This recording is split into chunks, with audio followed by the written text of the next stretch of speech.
بارے میں جس کا نام تاریخ کے سیاہ ترین اوراق میں ہمیشہ ملامت اور رسوائی کے ساتھ لیا جائے گا، وہ شخص جس کی پیشانی پر اہل بیت اطہار کے ناحق خون کا ایک ایسا بدنما داغ ہے جو رہتی دنیا تک نہیں مٹ سکے گا، وہ بدنصیب انسان یزید ہے۔ ناظرین، یزید سن 25 ہجری میں پیدا ہوا، نہایت بد خصلت، فاسق و فاجر، شرابی، بدکار، ظالم، بے ادب اور گستاخ شخص تھا، بہت موٹا، بدصورت اور جسم پر بہت زیادہ بال والا۔ اس کی عادتیں ایسی گندی اور حرکات ایسی بےہودہ تھی کہ بدمعاش لوگ بھی ان سے شرما جائیں۔ اس نے محارم رشتوں سے نکاح جیسے قبیح کام کو رائج کیا، یعنی وہ رشتہ دار جن سے نکاح حرام ہے اس نے ان رشتہ داروں سے نکاح رائج کروا دیا تھا۔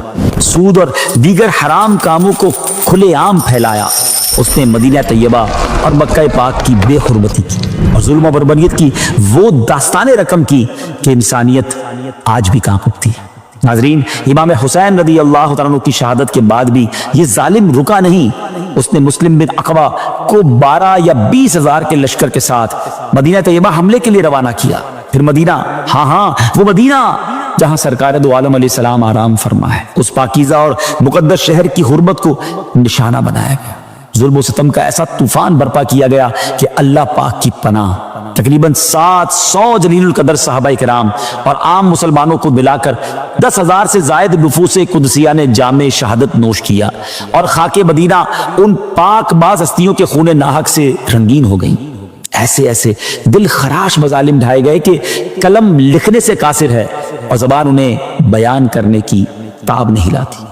اور جب مدینہ منورہ میں اس عظیم سانحے کے بعد بھی ان ظالموں کی سرکشی کم نہ ہوئی تو یہی لشکر مکہ مکرمہ کی طرف بڑھا، وہ مکہ جس کی طرف رخ کر کے پوری امت نماز پڑھتی ہے، وہ کعبہ جسے دیکھنا عبادت ہے، اس مقدس مقام پر پتھروں کی بارش کی گئی جس کی وجہ سے مسجد الحرام کے ستونوں کو نقصان پہنچا، صحن حرم پتھروں سے بھر گیا اور ان ظالموں کی سرکشی کی وجہ سے غلاف کعبہ اور چھت کو بھی نقصان پہنچا۔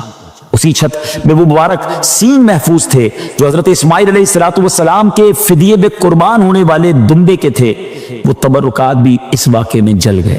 کئی دن تک بیت اللہ شریف غلاف کے بغیر رہا اور اہل مکہ شدید تکلیف اور خوف میں مبتلا رہے۔ خلاصہ یہ ہے کہ یزید نے ظلم اور احکام شریعت کی مخالفت کی ہر حد پار کر دی۔ ناظرین، حضرت سیدنا امیر معاویہ رضی اللہ عنہ کی وفات کے بعد سن 60 ہجری میں یزید تخت سلطنت پر بیٹھا۔ یہی وہ زمانہ تھا جس کے بارے میں حضرت ابو ہریرہ رضی اللہ عنہ دعا فرمایا کرتے تھے، اے اللہ میں تجھ سے 60 ہجری کے آغاز اور لڑکوں کی حکومت سے پناہ مانگتا۔ اللہ تعالیٰ نے آپ رضی اللہ عنہ کی دعا قبول فرمائی اور 59 ہجری میں ہی آپ کا وصال ہو گیا۔ آپ جانتے تھے کہ یہ دور فتنوں، ظلم اور دین میں بگاڑ کا دور ہوگا، کیونکہ پیارے آقا علیہ السلام پہلے ہی فرما چکے تھے کہ میری امت میں عدل قائم رہے گا، یہاں تک کہ پہلا رخنہ انداز یعنی اسلامی نظام خراب کرنے والا بنو امیہ کا ایک شخص ہوگا جس کا نام یزید ہوگا۔ جی ہاں، نبی پاک نے نام بھی بتا دیا تھا، اور ایک روایت میں فرمایا میری سنت کا پہلا بدلنے والا بنی امیہ کا ایک شخص ہوگا جس کا نام یزید ہوگا۔ ناظرین، یہ فرامین مصطفیٰ صلی اللہ علیہ وسلم حرف بہ حرف سچ ثابت ہوئی۔ حضرت امیر معاویہ رضی اللہ تعالیٰ عنہ نے رجب 60 ہجری میں دمشق میں وصال فرمایا۔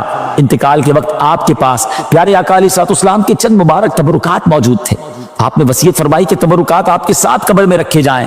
یزید یہ سب اپنی آنکھوں سے دیکھ رہا تھا، وہ دیکھ رہا تھا کہ والد ماجد حضرت امیر معاویہ رضی اللہ تعالیٰ عنہ نے نبی پاک علیہ السلام کے تبرکات اور بدن اقدس سے چھو جانے والے کپڑے کو جان سے زیادہ عزیز رکھا تھا، اور زندگی کے آخری لمحوں میں تمام مال و دولت اور حکومت ان سب سے زیادہ آپ کو وہی چیزیں پیاری تھی، اور انہی کو ساتھ لے جانے کی تمنا آپ کے دل میں تھی۔ انہیں یقین تھا کہ اللہ پاک اپنے محبوب علیہ السلام کے مبارک لباس اور تبرکات کے صدقے ان پر رحم فرمائے گا۔ یزید اپنے والد گرامی کی نگاہوں میں آپ صلی اللہ علیہ وسلم کے تبرکات کی عظمت دیکھ رہا تھا، مگر وہ یہ نہ سمجھ سکا کہ جب نبی پاک کے جسم اطہر سے لگ جانے والا کپڑا اتنا بابرکت ہے تو حسنین کریمین اور آل پاک جو نبی پاک علیہ السلام کے جگر کے ٹکڑے ہیں، ان کا مقام و مرتبہ کیا ہوگا۔